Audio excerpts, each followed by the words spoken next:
questions qu'on pose, le podcast.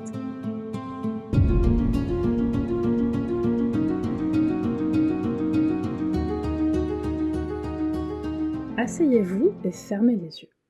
Bon, peut-être pas pour de vrai, puisque je sais qu'il y a des gens, notamment, qui m'écoutent au volant. Donc, si vous êtes en train de conduire, ne fermez pas les yeux. Mais imaginez que vous fermiez les yeux et que vous ne faisiez rien. Que se passerait-il ? Eh bien, automatiquement, vous allez commencer à penser à des trucs. Des pensées vont survenir, surtout si vous essayez de ne penser à rien, les méditants le savent. Je vous propose une plongée dans votre cerveau. Est-ce que j'ai bien fermé la porte de chez moi en sortant? J'ai un peu mal au dos, il faudrait que je me mette au sport. Mais mon short de sport est sale et j'ai oublié de faire la lessive. Il faut que je rachète de la lessive. Il faut aussi que je rachète des croquettes pour chiens. Je me demande si les autres pensent à des trucs aussi stupides quand ils ferment les yeux. Voilà, cette expérience fascinante vous était offerte par la magie de votre cerveau. Des prévisions pour l'avenir, des inquiétudes, des souvenirs. Et si vous êtes malchanceux, un souvenir particulièrement embarrassant pourrait survenir sans aucune raison. C'est que face au vide, votre cerveau vous parle. Il vous parle de vous comment vous êtes à ce moment-là, mais aussi votre passé, votre futur.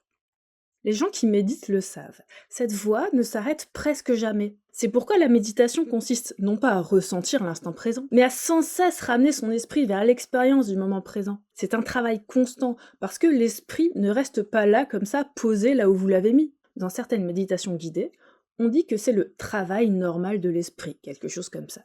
On dit que c'est ce que fait spontanément l'esprit. Il se souvient, il planifie, il s'inquiète, il fait des plans sur la comète, il digresse. Mais en neurosciences, on ne dit pas que l'esprit fait le travail normal de l'esprit, vous vous en doutez. Non, en neurosciences, on dit autre chose. Dans votre cerveau, s'est activé un réseau appelé le Default Mode Network, en anglais, ou en français le réseau du mode par défaut. Le réseau du mode par défaut vient donc de s'activer, ou plutôt, vous avez pu, en quelque sorte, l'observer en action, car le réseau du mode par défaut est en réalité actif une bonne partie de votre vie. En principe, le réseau du mode par défaut se désactive lorsque vous effectuez certains types de tâches, ou plutôt son activité diminue lorsque vous faites quelque chose qui nécessite de porter votre attention à l'extérieur de vous-même. Je dis en principe, parce que chez certaines personnes, le réseau du mode par défaut peut rester plus ou moins actif tout le temps, ou se déconnecter moins facilement, par exemple dans certaines neurodivergences, dont on va reparler plus tard, ou dans certains états particuliers du cerveau, comme lors d'un épisode dépressif. En principe, toujours, le réseau du mode par défaut est anticorrélé avec un autre réseau, le réseau attentionnel. C'est-à-dire que dans votre cerveau, les neurotransmetteurs voyagent au sein du réseau du mode par défaut pendant qu'il n'y a pas ou très peu d'activité dans le réseau attentionnel, et inversement. Mais on le verra, les choses ne fonctionnent pas toujours aussi bien qu'elles le pourraient. Mais je vais trop vite, je vais vous expliquer d'abord ce qu'est un réseau cérébral. Alors, je l'avais très rapidement expliqué lors de l'entretien avec Zach. Allez l'écouter, c'est un épisode absolument passionnant. Mais dans votre cerveau, il existe des zones connectées les unes avec les autres, qui forment des circuits ou réseaux. Les neurotransmetteurs sont des messagers chimiques, des molécules qui voyagent d'un neurone à l'autre pour transmettre des messages le long de ces réseaux. Je vous avais aussi parlé, dans l'épisode sur l'ennui en méditation, du circuit de la récompense, où voyage la dopamine, qui nous permet de prendre du plaisir dans nos activités quotidiennes. Le réseau du mode par défaut est un réseau assez important, qui relie le cortex préfrontal médian, le cortex singulaire postérieur, le précuneus et le gyrus angulaire. Chacune de ces régions cérébrales, composées de milliers de neurones, a un rôle, et même plusieurs rôles en fait, dans nos représentations mentales de nous-mêmes. Par exemple, le gyrus angulaire vous permet de différencier votre gauche de votre droite, mais aussi par exemple votre index de votre majeur, ou encore d'effectuer une soustraction simple. Il est aussi impliqué dans la lecture et peut-être dans la compréhension des métaphores. Le cortex préfrontal, lui, intervient dans la prise de décision, le langage, la planification, etc.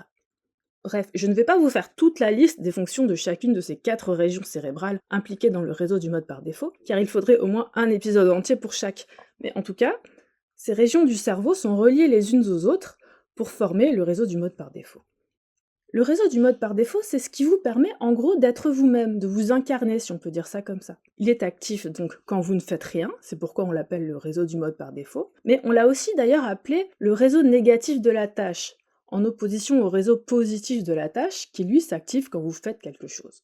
Mais cette dénomination est peu à peu abandonnée, parce que même si le réseau du mode par défaut est actif pendant la rêverie, en l'absence de réalisation d'une tâche, il ne se désactive pas pendant toutes les tâches. Il est actif pendant la lecture d'un récit, par exemple. Si je vous demande de me raconter ce que vous avez fait hier ou de rédiger un souvenir d'enfance, il va également s'activer. De plus, le terme réseau négatif de la tâche pourrait laisser sous-entendre que le cerveau ne fait rien pendant que vous ne faites rien. Mais c'est justement ce qui est passionnant avec le réseau du mode par défaut. Quoi que vous fassiez, et même si vous ne faites rien du tout, votre cerveau, lui, est toujours actif. Sauf si vous êtes mort. Votre cerveau travaille en permanence, et quand vous ne faites rien, il s'y passe des choses. Le réseau du mode par défaut vous permet donc de vous situer, de savoir qui vous êtes, où vous habitez, de vous rappeler d'éléments autobiographiques. Mais il vous permet aussi d'être en lien avec les autres. Il vous permet par exemple d'imaginer à quoi quelqu'un pourrait penser, de porter des jugements sur autrui comme de craindre le jugement des autres. Il vous pousse à chercher des interactions sociales. Il permet de mettre continuellement en mémoire ce qui vous arrive, de mémoriser, mais aussi de planifier, de penser à l'avenir. Chacune des 4 régions du cerveau impliquées a un rôle plus ou moins spécifique dans la construction mentale du soi. Mais pour vraiment comprendre ce qu'est le réseau du mode par défaut et comment il fonctionne, je dois encore vous parler de 2 autres réseaux importants, car ces réseaux fonctionnent en opposition et en dialogue les uns avec les autres. Je vous ai parlé de ce qu'on appelait autrefois le réseau positif de la tâche. Aujourd'hui, on l'appelle plutôt le réseau attentionnel ou réseau fronto-pariétal. Le réseau attentionnel est actif quand vous êtes concentré sur une tâche précise à l'extérieur de vous, comme lire un texte, résoudre un problème, conduire une voiture.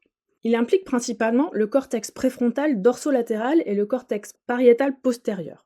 Son rôle, c'est de diriger et maintenir l'attention de manière volontaire et contrôlée. On l'appelle parfois le réseau du contrôle exécutif.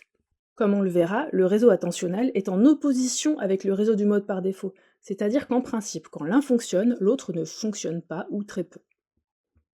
Ensuite, il y a le réseau de science, ou réseau singulo-insulaire. C'est en quelque sorte le détecteur d'alarme du cerveau. Il surveille en permanence l'environnement interne et externe pour repérer ce qui est pertinent, urgent ou émotionnellement significatif, autrement dit, ce qui est saillant. Il est centré sur l'insula antérieure et le cortex singulaire antérieur.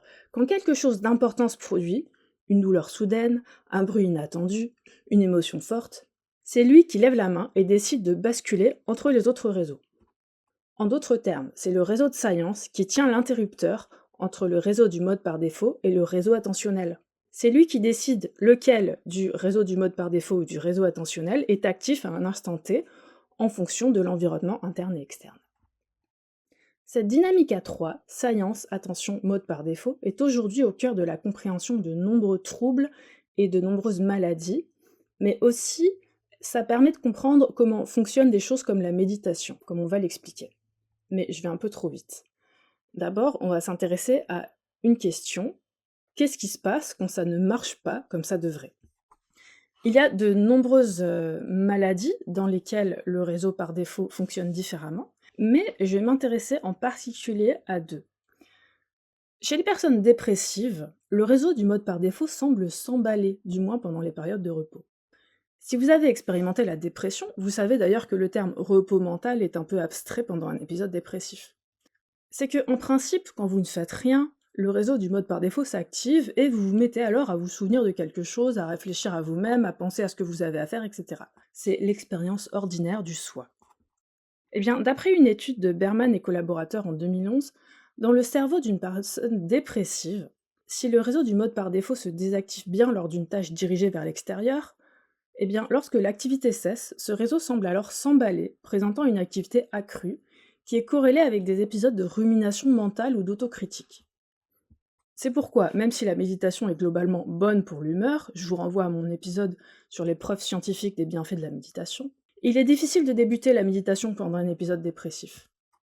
Mais une autre étude, publiée la même année par Fambamaro et collaborateurs, a trouvé que la connectivité du réseau du mode par défaut était accrue chez les personnes dépressives au repos, mais aussi lors de l'exécution d'une tâche. En plus, cette même étude montre qu'il y a une corrélation entre activité accrue du réseau du mode par défaut et dépression. En d'autres termes, plus la dépression est sévère, plus le réseau du mode par défaut est hyperconnecté, ou inversement. C'est difficile de dire quelle est la causalité dans cette corrélation. En plus, ce réseau du mode par défaut hyperconnecté peine à se désactiver et reste plus ou moins activé quoi qu'il arrive. Ce qui empêche le réseau attentionnel de fonctionner correctement, car comme je vous l'expliquais, ces deux réseaux sont anticorrélés. Quand l'un fonctionne, l'autre ne fonctionne pas, vous n'êtes pas censé activer les deux en même temps. À cause de leur réseau du mode par défaut emballé, les dépressifs ne sont donc pas en mesure de se reposer vraiment, mais ont également de la difficulté à se concentrer sur une tâche. Prenons une métaphore. C'est un peu comme un poste de radio qui dysfonctionnerait. Chez une personne saine, vous pourriez jouer la station travail pendant que vous travaillez, ce qui vous permettrait de vous concentrer sur votre tâche en vous disant ce qu'il faut faire. Et vous activeriez la station repos pendant que vous ne faites rien. Et la station repos, vous passerez de temps en temps des trucs du genre tiens, il faudrait étendre le linge ou je me demande si j'ai grossi. Lors de la dépression, la station repos se mettrait à gueuler hyper fort et vous casserait les oreilles en permanence en vous empêchant de vous reposer. Et quand vous essayeriez de passer à la station travail, eh bien la station repos continuerait toujours de jouer, ce qui donnerait une cacophonie et vous empêcherait d'écouter la station travail et de vous concentrer sur une tâche. Chez les personnes atteintes de troubles post-traumatiques, c'est tout autre chose qui se joue dans le réseau du mode par défaut. Il n'est pas hyper connecté, mais au contraire perturbé, fragmenté et moins connecté, ce qui est un peu contre-intuitif parce que on pourrait s'attendre à ce que le cerveau d'un dépressif et d'une personne gravement traumatisée se ressemblent. En réalité, c'est assez différent. Chez notre dépressif, le réseau du mode par défaut domine, produisant de la rumination et des pensées autoréférentielles négatives. Je suis nul, personne ne m'aime, etc. Et occasionnant des biais négatifs de perception qui enferment le dépressif dans un cercle vicieux. Je suis nul, le monde est nul, etc. Chez une personne atteinte de syndrome de stress post-traumatique ou PTSD, ce réseau est fragmenté, comme coupé à certains endroits. C'est en fait un autre réseau qui domine, le réseau de science dont je vous parlais avant, ainsi que l'amygdale, une région du cerveau associée à l'alerte et à la peur. Comme chez les dépressifs, les personnes gravement traumatisées ont de la difficulté à passer d'un mode à l'autre, du mode actif au mode repos, mais on observe également une perturbation de la mentalisation interne. Le réseau de science et l'amygdale s'activent en permanence et perturbent le fonctionnement normal du réseau du mode par défaut. Ainsi, le dépressif voyage entre passé et futur en étant très peu dans l'instant présent. Ses pensées tournent autour des inquiétudes pour l'avenir ou des erreurs du passé. Son cerveau est comme un disque rayé, jouant toujours la même musique nulle. La personne gravement traumatisée, elle, semble comme bloquée dans un instant présent traumatique. C'est un peu comme si, lorsqu'un événement vous arrive, traumatique ou non d'ailleurs, le cerveau traitait et rangeait l'événement dans la mémoire autobiographique. Mais soudain survient un traumatisme trop important pour être traité et rangé dans la construction du soi. Il reste alors comme coincé à la porte et continue de frapper encore et encore. Alors que l'événement est en soi objectivement terminé, le réseau de science et l'amygdale continuent pourtant de fonctionner en empêchant le réseau du mode par défaut de s'activer, parce que ce réseau s'active en l'absence d'alerte quand vous êtes au repos. Mais le cerveau est plastique, un peu comme un muscle. Si vous ne vous servez pas d'un muscle, il se ratatine. Eh bien, le réseau du mode par défaut n'étant plus activé, il perd sa capacité à fonctionner correctement. Le traumatisme, coincé à la porte du cerveau, ne pouvant être intégré au soi, perturbe et fragmente le soi. Le disque n'est pas rayé, il est cassé. L'hypervigilance des personnes gravement traumatisées est donc un phénomène neurologique qui n'est pas du tout le même que la rumination dont souffrent les personnes dépressives. Pourtant, il y a bien, comme on pourrait s'y attendre, des similarités entre PTSD et dépression, un réseau de science anormalement actif.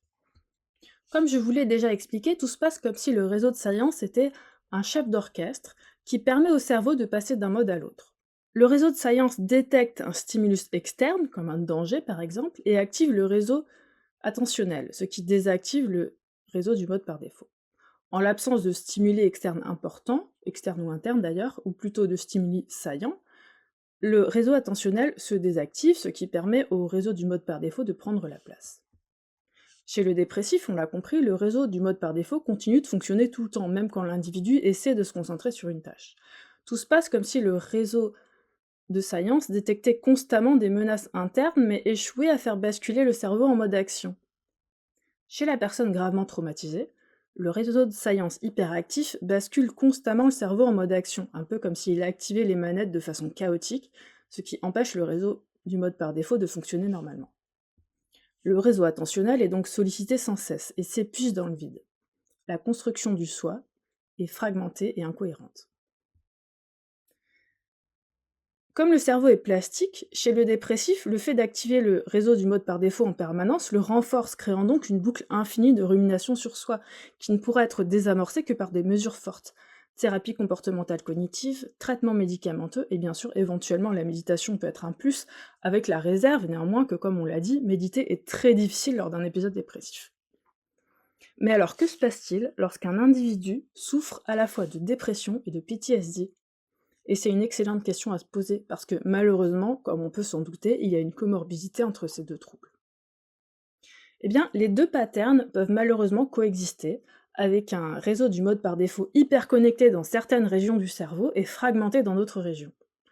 Le réseau de Science sera d'autant plus hyperactif chez les patients atteints des deux troubles, et le réseau attentionnel très difficilement mobilisable. Ces personnes vivent des boucles perpétuelles de flashbacks traumatisants, de rumination, d'épuisement mental et d'isolement. Certaines personnes peuvent aussi passer plus ou moins d'un pattern cérébral à un autre, avec des périodes davantage marquées par la dépression, et d'autres où c'est le syndrome de stress post-traumatique qui prend le dessus. En tout cas, il est d'autant plus difficile de sortir de la dépression quand on souffre d'un PTSD et inversement, et d'ailleurs toute démarche thérapeutique nécessite une certaine motivation, et la motivation est justement ce qui fait défaut aux personnes dépressives. Donc on a vu aujourd'hui comment les réseaux du mode par défaut pouvaient s'emballer, se fragmenter ou perdre sa capacité à se réguler, dans les cas de la dépression et du syndrome de stress post-traumatique. Ce sont loin d'être les seules situations où ce réseau est impacté. La schizophrénie, les troubles bipolaires, la maladie d'Alzheimer, la douleur chronique sont autant de conditions dans lesquelles on observe des perturbations de ce réseau. Je ne pourrais pas toutes les explorer, ce serait matière à des dizaines d'épisodes. Mais dans le prochain épisode, je voudrais m'arrêter sur un cas particulier. Non pas des maladies, mais des façons différentes de fonctionner. On va parler des neuroatypies, TDAH et autisme, et de ce que la recherche nous apprend sur comment ces cerveaux-là sont câblés différemment. Et c'est absolument passionnant, donc je vous donne mes sources, et surtout je vous donne rendez-vous au prochain épisode.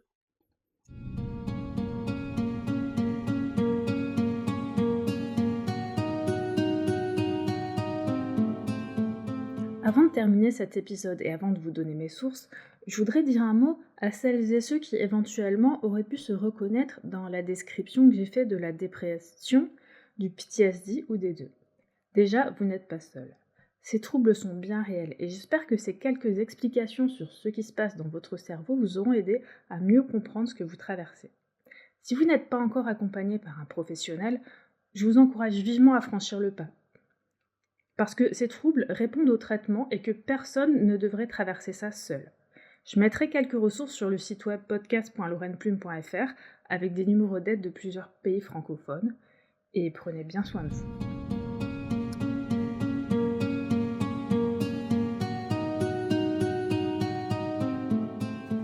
Mes sources seront disponibles sur le site web du podcast, podcast.laureneplume.fr. Fox, ses collaborateurs, le cerveau humain est intrinsèquement organisé en réseaux fonctionnels dynamiques et intercorrélés, paru en 2005 dans Proceedings of the National Academy of Sciences. Bergman et collaborateurs, dépression, rumination et le réseau par défaut, paru en 2011 dans Social Cognitive and Affect Neuroscience. Réseau du mode par défaut dans la dépression, une voie vers une altération de la cognition affective, paru par Sambataro et collaborateurs en 2013 dans Neuropsychiatrie clinique. Anomalie du réseau du mode par défaut dans le trouble de stress post-traumatique, une nouvelle approche topologique restreinte du réseau, paru en 2018 dans Neuroimage par Akiki et collaborateurs. Et la musique est toujours de Darkwood, je vous donne rendez-vous très vite au prochain épisode.